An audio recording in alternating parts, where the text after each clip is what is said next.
Olá, meus irmãos, que a graça e a paz do Senhor Jesus esteja com você mais uma vez aqui de volta para juntos estudarmos a palavra de Deus através desta lição bíblica da Escola Dominical.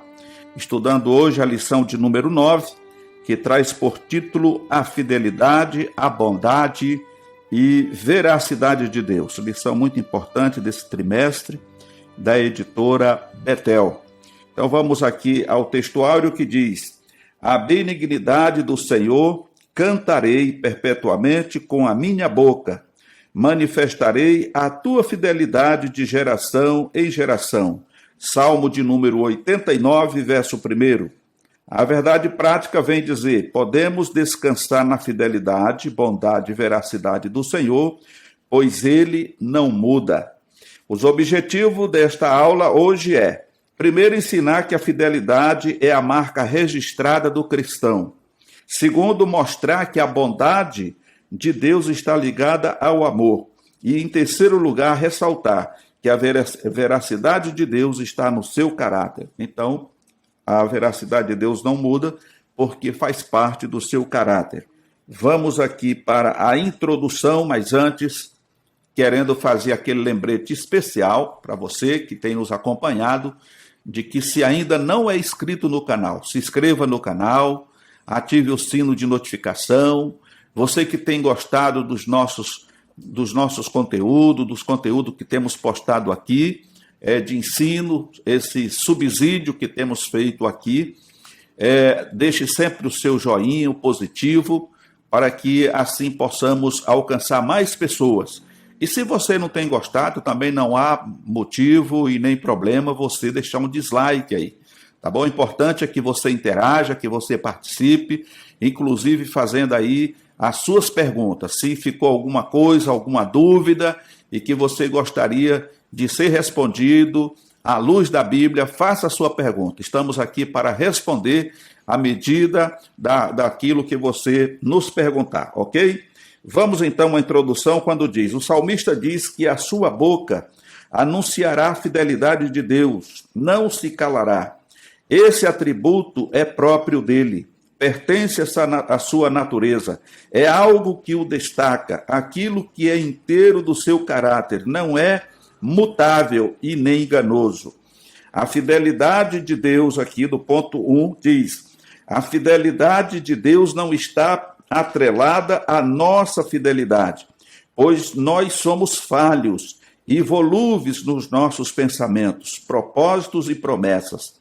A questão de negar-se a si mesmo é uma questão de caráter de Deus. O caráter de Deus não muda nem sofre sombra de variação. Esta fidelidade consiste no fato de que Deus não desfaz nem muda de opinião a respeito de algo que porventura tenha afirmado. Ele, sendo fiel em sua natureza, não descumpre as cláusulas do contrato firmado para conosco e mostra a sua fidelidade como nosso escudo e broquel. Salmo 91, verso 4. Então, dois pontos importantes aqui que nós precisamos colocar em evidência aqui para o nosso entendimento. Primeiro deles, a fidelidade, o amor e a justiça, que são os assuntos que já estamos estudando há algum tempo, e agora especificamente falando dessa fidelidade de Deus, ela é intrínseca ao seu caráter. Então Deus não muda, jamais vai mudar, porque ele é o que sempre foi, desde que a eternidade existisse. Agora, por outro lado, por sermos pecadores, por termos adquirido, ou recebido esse vírus chamado pecado, por conta da desobediência de Adão e Eva, nós temos essa facilidade de mudar de opinião. Muitas vezes mudamos de opinião 3, 4, 5, 10 vezes no dia. Uma hora é uma coisa, outra hora é outra hora já não é mais aquilo, já é outra coisa, e assim sucessivamente. Então, hoje, existe os cartórios, e o pior de tudo, muitas das vezes nem o cartório consegue resolver, porque a palavra que você empenha no negócio, por exemplo, mesmo sendo registrado, feito um contrato ali com testemunha, registrado em cartório, muitas vezes a pessoa se arrepende e quer voltar atrás e quer desmanchar, né? Por exemplo, você vai numa loja, compra um objeto, e você gostou daquele objeto, mas quando chega em casa, aí você, puxa vida, eu devia não ter comprado isso aqui. Mas comprou, tirou nota fiscal, você pagou, foi tudo. Mas aí você não quer aquele objeto porque você acha que você não deveria ter comprado aquilo. Mas você comprou porque você sentiu vontade de comprar. Mas aí você vai na loja e devolve o objeto e o dono da loja é obrigado a devolver para você o dinheiro que você pagou. Então, essa é a natureza do homem. Agora, imagine se Deus fosse igual. Aonde nós estaríamos? Sendo que nós não tínhamos nada de perfeição, nós estávamos 100% imperfeitos, né?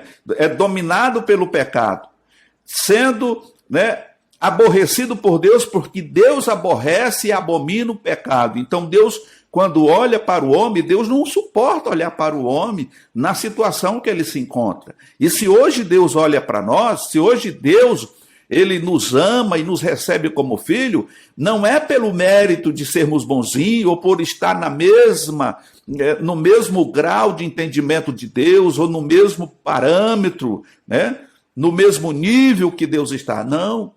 E nós hoje somos recebidos por Deus, somos amados por Deus, somos justificados por Deus, não por merecimento próprio, não porque a gente seja bonzinho, mas estamos aqui pelos méritos de Jesus Cristo. Quando Deus olha para nós, há uma diferença. Ele não vê mais aquele homem enrolado no pecado, sabe? Sendo deteriorado pela impureza, pelo pecado e dominado pelas forças do mal. Mas agora Deus vê a marca do sangue em nós.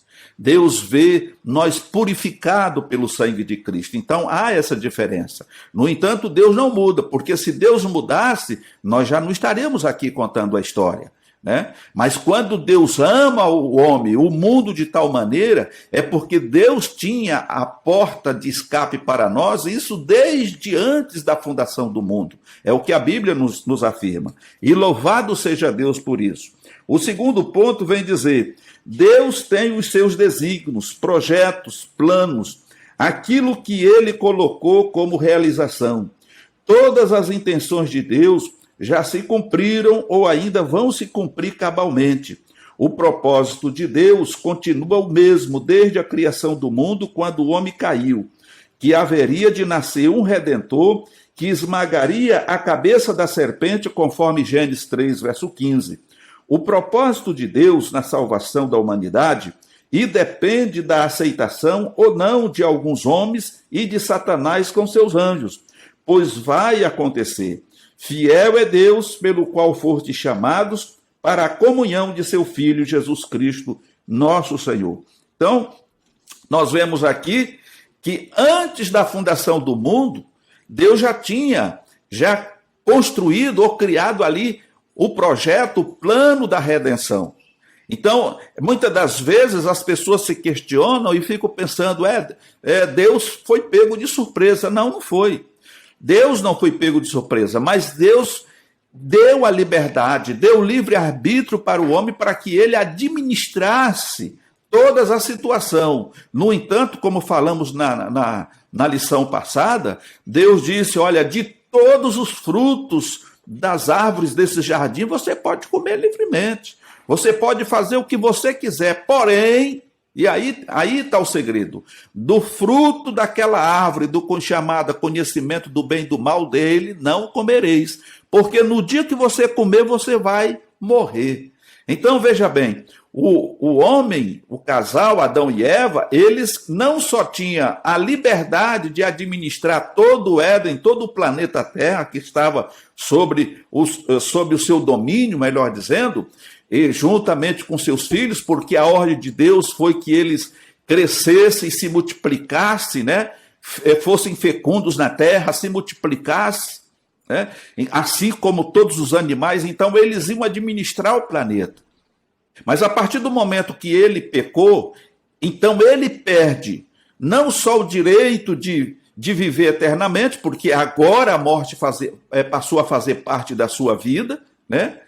E, em segundo lugar, toda a sua descendência ficou debaixo desse estigma chamado pecado, esse micróbio diabólico, essa bactéria do inferno que domina a mente e o ser humano por onde quer que vá. Tá certo? No entanto, Deus já tinha, né, o plano B, vamos dizer assim. Se o homem falhar, como vai falhar?